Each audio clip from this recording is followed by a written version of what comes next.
I feel like I'm coming out of hiding. Hey, how y'all doing?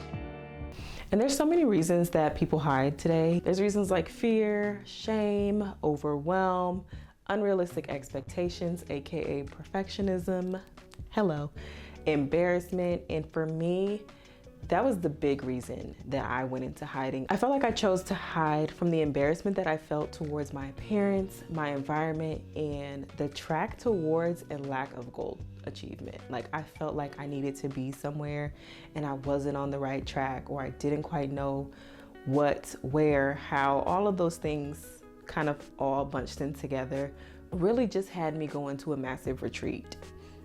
Not the good kind. It was easy for me to hide on social media because even though I had a desire to show up authentically and build on my platform, there's ways to kind of get around it. I could turn off my camera when I'm not feeling good or when things aren't going well. I could cut out my face. I mean, faceless accounts are actually trending right now.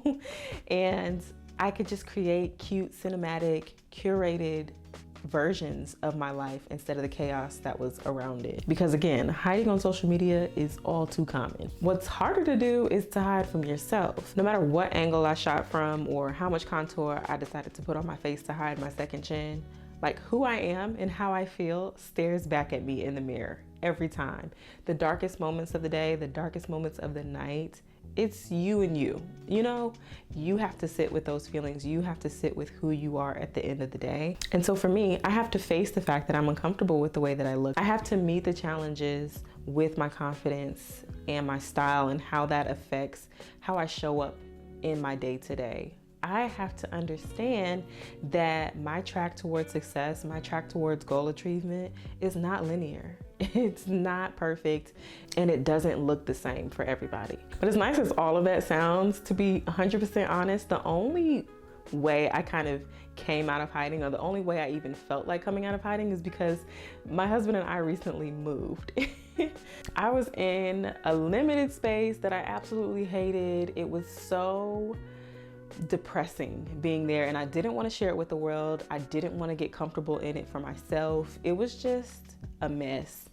And so moving out of that space and into the space that we are now has a lot more space, and this fresh new space gave me a new energy. And then that new energy ignited my creativity. And then that creativity made it possible for me to fall in love with the process of becoming, the process of creating, the process. So yes, changing my environment helped me turn one of my setbacks into a setup for success, but I don't want to be fake and act like that just fixed all of my problems, right? I'm grateful for the progression, but I also realized that this is just the beginning. Starting this new chapter also pushed me to understand that the work that needs to be done, whether that's internal or external, should never wait for the perfect conditions. And even the Bible talks about that in Ecclesiastes. Ecclesiastes 11 verse 4 says, "He who observes the wind will not sow, and he who regards the clouds will not reap." In other words, if you wait for perfection, you will never get started. So no, things for me aren't perfect. I have tons of goals that I have yet to achieve. And even then, there will always be something that needs work and attention, and that's okay. I won't always be comfortable. I won't always be happy. I won't always feel fulfilled. And that is something that I accept. So whether you're struggling with appearance, performance, environmental, or situation-based triggers that are holding you back, there are a few things that I want to encourage you with and remind myself with that I feel can help encourage us to stop hiding and start living. Number one is accepting where you are as reality. And this doesn't mean that you have to settle in or settle for something. It also doesn't mean pretending that something isn't what it is. Society loves to pull that whole, you're not this, you're fine, but you are this. And that's something that needs to be accepted. And whether or not you want to change that is up to you, but it is what it is in a way. And y'all, we're not going to talk about the body positive movement because that's a whole nother video. For me, accepting where you are as reality is a form of establishing your starting line. It isn't a place for you to say, oh, I'm this and it's what I'll always be, or oh, I'm this and I hate myself for it, or I hate them for it, or oh, I'm this and it's just the absolute worst thing ever. Negativity does not have to be attached to acceptance. The only thing I would connect with acceptance is hope. That's where I'm at in this season of my life. The second thing that I would say is helpful is to define where you want to be. So number one, we've accepted where we are as reality. Number two, we're defining where we want to be. And this is simply just writing the vision and making it plain, love. That's all it is. That's all we're doing. And this is where you are deciding what you want your life to look like, and not what somebody else's life looks like, what you want yours to look like. Which brings me to the third thing, that is bridging the gap with actionable steps. And these steps that you have to put in place to get to where you want to be, they have to be personal and they have to be sustainable, because social media will bombard you with 1,000,001 ways that you should be doing something. And it's overwhelming, which will then cause you to retreat all over again and cause you to hold yourself back in ways that are not productive. So don't be distracted by that.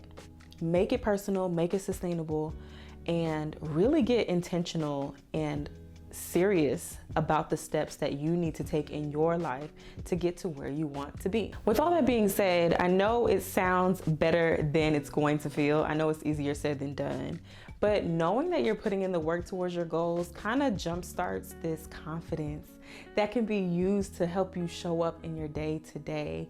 We need that. We're gonna use that. Why? Because there is so much more on the other side of the fear, discomfort, or insecurity that is holding you back. There is so much more life that is worth exploring, discovering, and enjoying.